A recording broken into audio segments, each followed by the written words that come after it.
पहिले फूल रहे जावन तू हाफ कैलू ए जान लागे कुछ दिन में साफ कर देबू ए जान लागे कुछ दिन में साफ कर देबू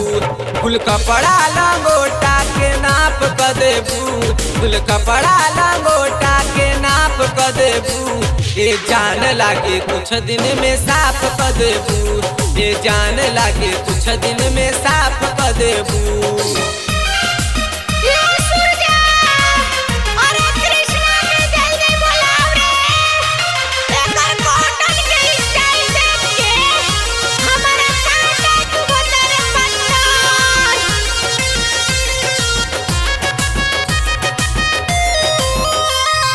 इज्जत ना सोचेलू खाली फैशन तू देखेलू गोरी चढ़ल जवानी में नया मॉडल नीरे खेलू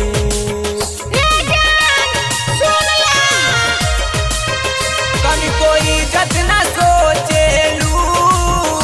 खाली फैशन तू देखेलू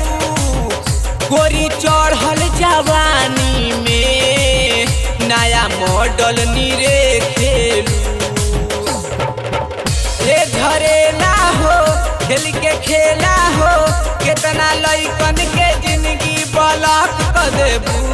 ये जान लागे कुछ दिन में साफ कर देबू ये जान लागे कुछ दिन में साफ कर देबू फूल कपड़ा लंगोटा प्रणाप कर देबू फूल कपड़ा लंगोटा के नाप कर देबू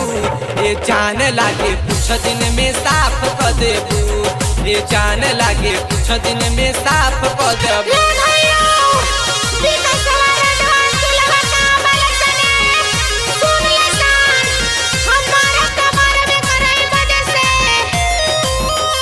ऐसे ऐठी के चलना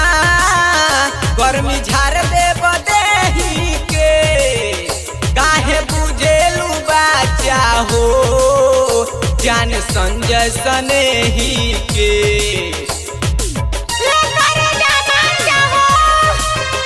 ऐसे ऐठी के चलना गर्मी झाड़ देब देही के काहे बुझेलू बाचा हो जान संजय सनेही के